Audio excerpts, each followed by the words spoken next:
Well, hello everybody and welcome back.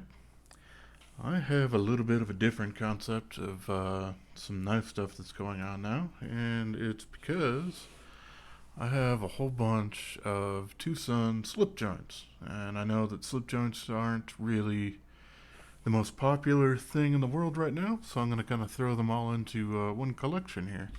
I'm going to go through them just a little bit, and I'm going to go through in kind of the serial number order. This is I honestly don't think any of these have a particular name to them. At least I hadn't seen them. But this is the first one up. This is the TS90. This guy is in essentially carbon fiber. And we have a titanium backspacer. Nice half stop there. Flip that guy open. It's got a nice long pole on both sides to go ahead and get them open. And this guy's got like a 2.8 inch blade on him, which is pretty sweet. You can probably see there's some scuffs and whatnot on there. And that was basically me when I was putting my 15-degree edge on this little duder. It's not really the way they come from the factory. This guy is super light, and he's like 2 ounces. So that's pretty fantastic there. It's made by NightMorning Design. You can see that's kind of his newer logo there. And you kind of got to get up there. It's in Bowler M390, which is probably going to be a theme throughout a lot of this. So this is a fantastic little guy right here. I'd call that basically like a 3.5 finger grip for myself. I mean, you could sneak up there if you really wanted to. That puts my finger a little closer to the blade than I would really prefer. But you got a little lanyard clip on the backside. Really easy to open and maintain. To my knowledge, only one of these guys is actually on bearings. The rest of them are on washers of some sort. And this guy's on phosphor bronze. Or at least I think it is. It might be copper, but phosphor bronze is pretty commonplace.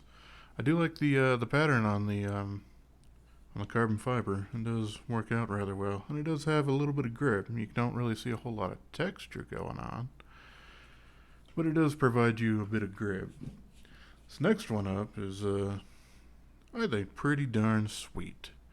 It's a fairly simple scrimshaw design, but that's okay. This is a Wong Design. See, you got kind of this whole thing right here. Yep, that's me putting my edge on it again as well. That's alright. We got some nice bone handles with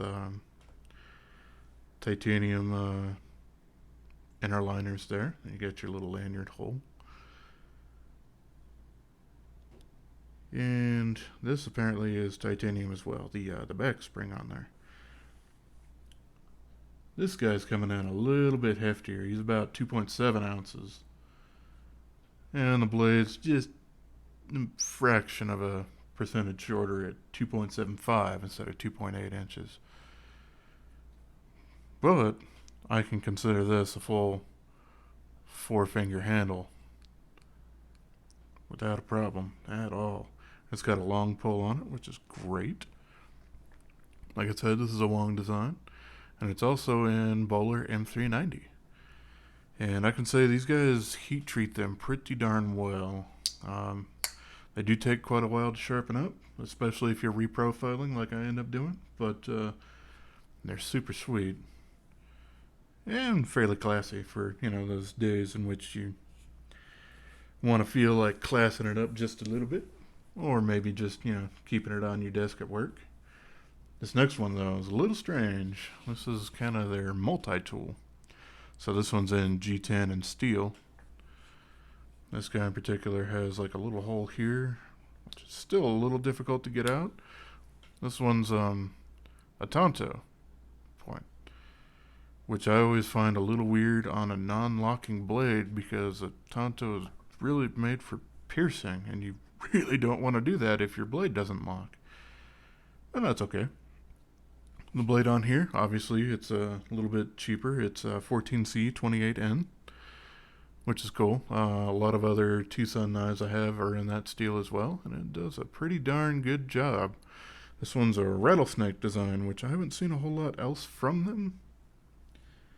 But I think they have one or two more models that are coming out or have just recently come out. But yeah, this guy also obviously has some other things if you can get to them. There's your good old folding saw.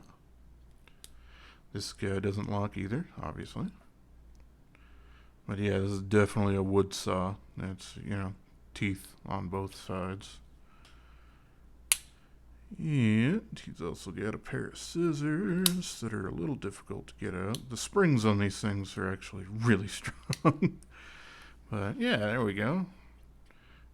It's got the Wenger style spring on there, not the weird curly Q thing that Victorinox likes to do, which is maddening to try to replace if they ever get broken or come out or any of that sort of stuff. And then in the end here we have an awl, if I remember right. Yeah. Yes, we have an awl.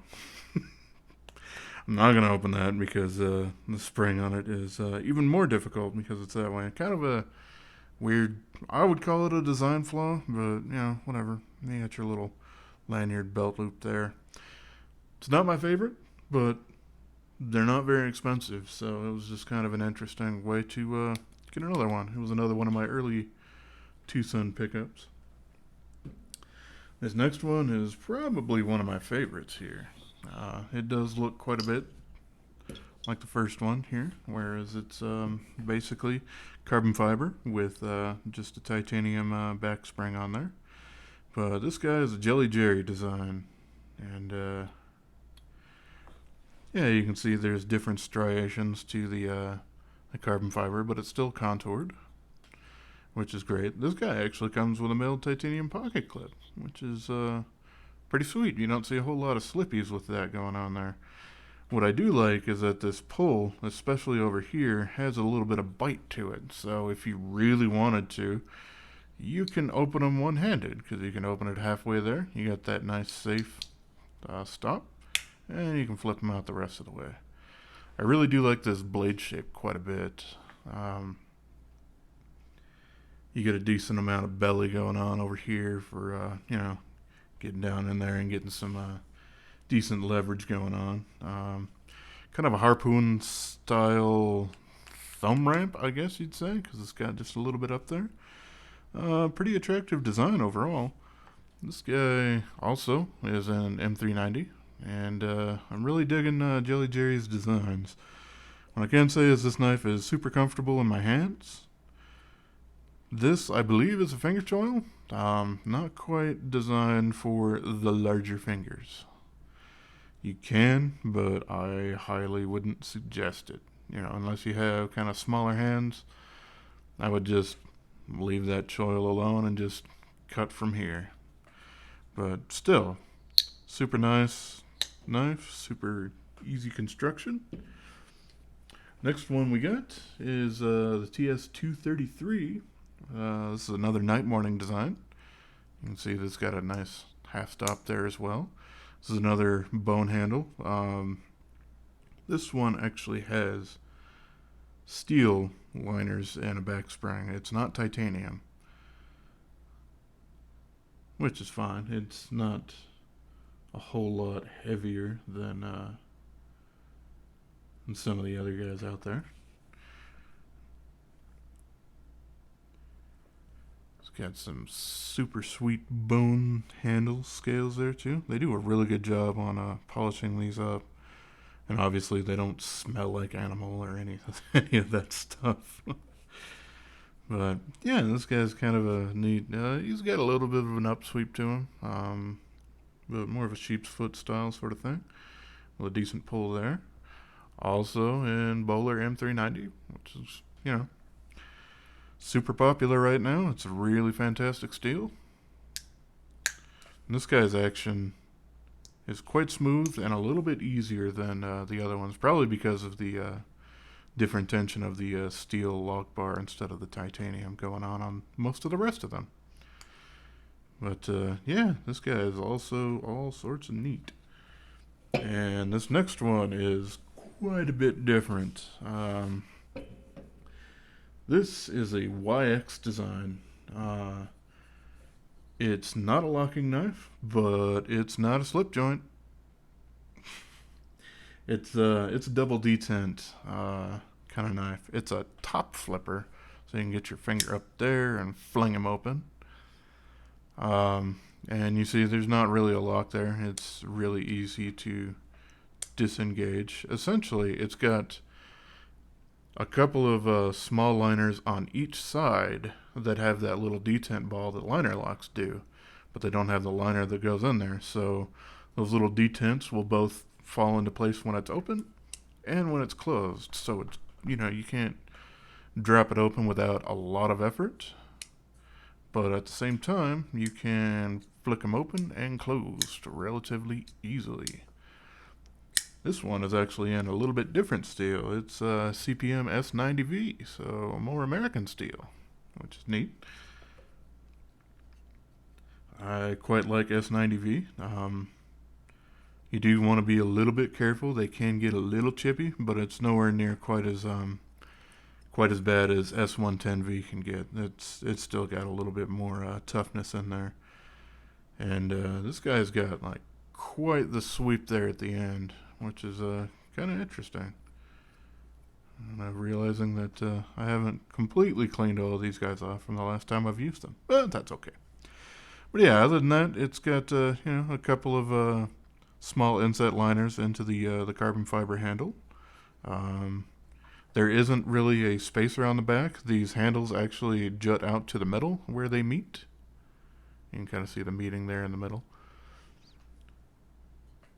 So it's a little interesting. It's got a single barrel spacer there. But this guy actually is on ball bearings as well, which I can't really say the same for any of the other slip joints or non-locking folders that I have from them. But it's a lot of fun to play around with. Obviously you got your little lanyard hole there. And the last one was kind of the first one that kind of kicked me off to the whole thing. And this one, to my knowledge, doesn't have a designated designer to it. It's kind of a TwoSun original, kind of like the first TSO1 through TSO6 kind of things. This is a slip joint, obviously. It's half in snakewood and half in brass. And it's all sorts of pretty. It's got a back spacer, back spacer for your lanyard that's brass as well.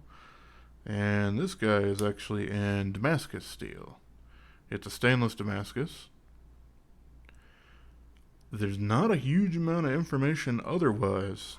So what I'm going to assume is that it's fairly similar to Civivi's Damascus steel, which is kind of based on 9CR 18 MOV, so around 440C kind of territory for its edge retention, which isn't great, but generally, unless you're spending many hundreds of dollars to get a knife that's made out of Damascus steel, generally you're not buying a Damascus knife for performance. That's just kind of the way that is. But yeah, he's got steel liners on the inside. And this one does have a half stop, but it's fairly weak compared to the other guys here. Here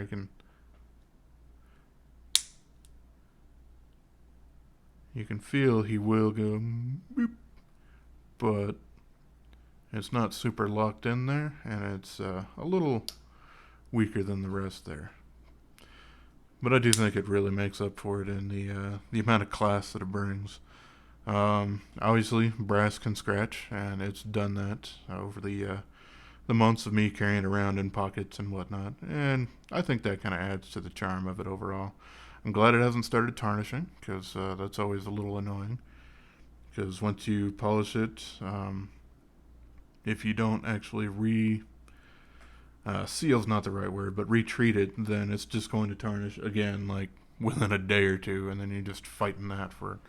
I did that for many, many years with a brass Zippo lighter that I would carry all the time. Well, I do have plenty of purchase to be able to get in there and open them and close them. It would be nice to have some sort of blade pull on there. You know, either a groove like something like this guy, or you know, even just a standard hole or whatever. But yeah, he's another neat little guy. I guess you could sneak up there. It's really not designed for it, but in that way, this guy is more of a three-finger knife for me, which is fine because it's not super stout for a lot of really heavy sustained work. But man, that edge can polish up like you wouldn't believe. This one's actually done on a KME system,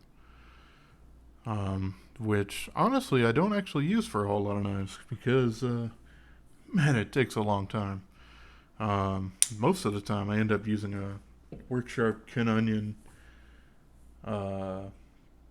belt system with the blade grinder attachment and a whole bunch of belts that you know, I'll go from the super coarse 120s for reprofiling down to, you know, I've even picked up some leather belts that I can put different polishing compounds like diamond paste and whatever, which I tend to like quite a bit.